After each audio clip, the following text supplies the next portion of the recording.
In this particular video, I'll be explaining to you how is the P ratio of an index computed. We know that the P ratio for any stock is nothing but the price per share divided by the trailing 12 months earnings per share. So that is the P ratio. But then we generally use statements like the market is expensive or the market is cheap, the market is fairly valued. And when people mean the market, what they mean is the index. It could be the Dow Jones index or the Nifty 50 index. So what do they mean when they say that the market is expensive or cheap or fairly valued? Is particular statements are based on the P ratio of the index.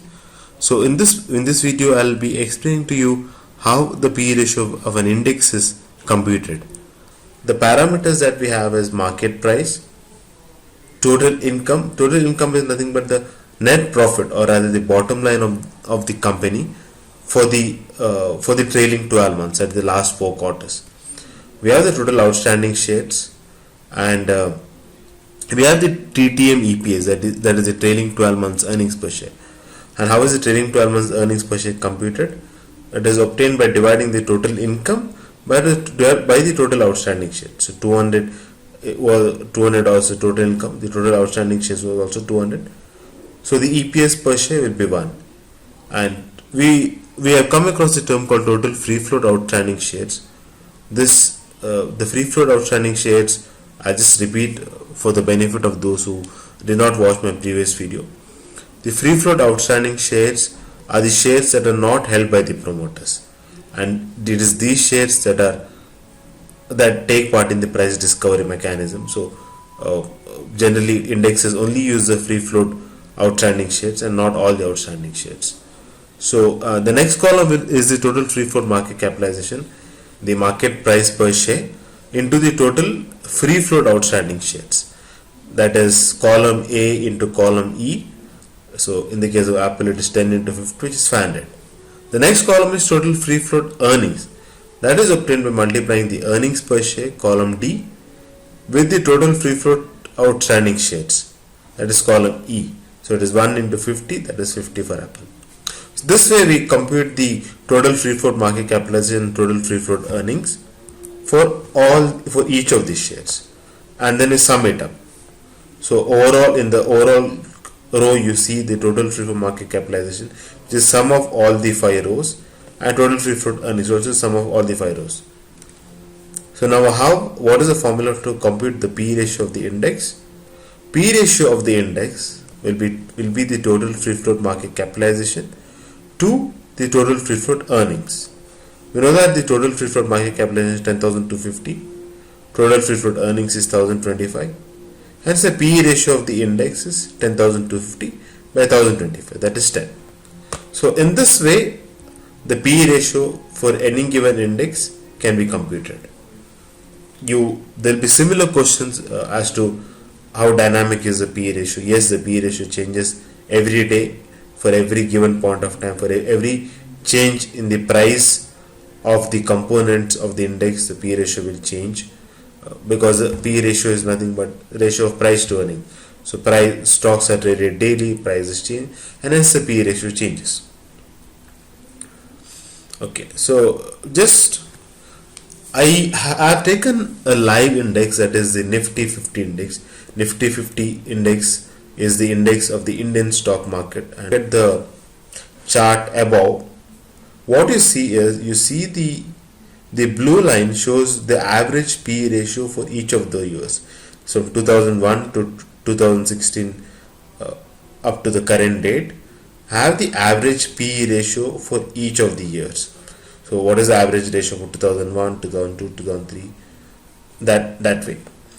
The orange line is the index, and when market capitalization of the components of the index increases, the index value increases over a period of time. And that is very clearly seen over here. This trend line is a trend line of the index of the P ratio. The trend line is not the trend line of the closing value of the index. The trend line is the trend line of the P ratio of the index.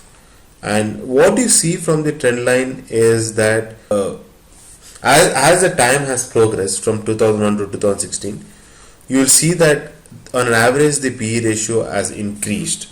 Uh, like it was 16.3 in 2001 and currently it is 20.1. So that is historic average has been 18.47 and the current PE ratio is 21.56.